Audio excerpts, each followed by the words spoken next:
Welcome back to another technical deep dive here in the debug zone. Today we're tackling a big question and breaking it down with insights from other users. Hopefully this clears up some misconceptions and helps you get the answer you need. So buckle up, stay a little curious, and let's jump right in.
And that's a wrap.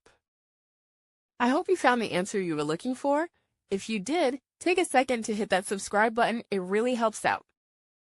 And let me know in the comments which solution worked best for you.